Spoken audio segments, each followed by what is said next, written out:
Hey guys, Pat Tokuyama here. Today I wanted to just share with you a couple of my favorite things for my home office here. I wanted to talk about the chair here that I'm sitting in.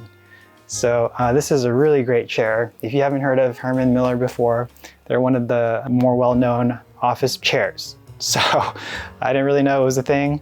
I think, I've gone through multiple chairs in my lifetime. Like in college, I had a really cheap chair. I think it was like $49 I got at Target or something like that. And then I upgraded later to something that was around $250 from Costco. And then ultimately, I just wanted something that was going to be really comfortable and last me a long time. And after doing my research, I decided that I was going to go ahead and invest in one of these Herman Miller chairs.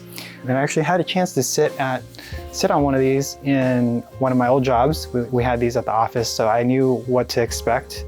And I knew that they're good quality. So let's go ahead and get into some of the pros and cons of this chair. I'm gonna share some footage with you. So that's just me messing around there with the chair and the standing desk. But the first pro, I think, is that this chair is very easy to adjust if you need to. There's only a handful of settings here. One is gonna be to adjust the stiffness of the back seat. And then the second is gonna be to raise it up and down. And then of course there's some lumbar support as well if you need to do that. The chair itself, the fabric is very comfortable. As you can see, there is a mesh on the bottom of the seat and behind the back where your back would go, and it breathes. My older chair, I didn't feel like it breathed that well. And so I felt in the summertime when it was a little bit warmer, sometimes I would feel a little bit sweaty, but this one feels very cool. So that's a good thing. That was the second pro. The third pro, I think, is that it looks great. I think they really designed this chair to look more contemporary, that modern look and feel to it. May not matter to you, but that's a pro in my opinion. It does have the lumbar support. That's the fourth pro. I think it's always good to have lower back support if you need it. And then fifth, it's very well made. It's got very nice armrests here. The seating, I think, is very comfortable.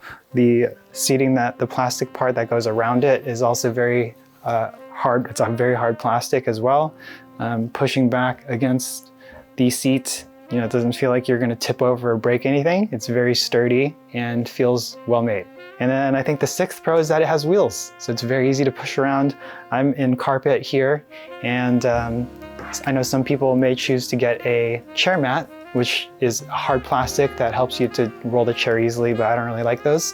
And plus I stand at my desk all the time, and I use a anti-fatigue mat when I'm doing that, so it'd be a pain to move the chair mat all the time. And plus it's not comfortable to stand on. So those are all the pros of this chair. And let's talk about some of the cons. There's really not too many. I think that, like I mentioned, if you are concerned about moving it around easily, if you have a hard floor, for example, instead of carpet, you might want to protect it so it doesn't get scratched by the wheels. And some people may not want the chair to roll around, so that may be a con for you. Since I'm on carpet, it doesn't really roll around on its own, so not too big of a deal for me. Mine didn't come with a head support, so I know that some of the versions of this chair, you can actually put a head support on top. You might even be able to buy it separately, just like as an accessory. And then that way, you can, if you get tired, you can just rest your head in the back, like that. Right now I don't have it, so my head's gonna go all the way back like that.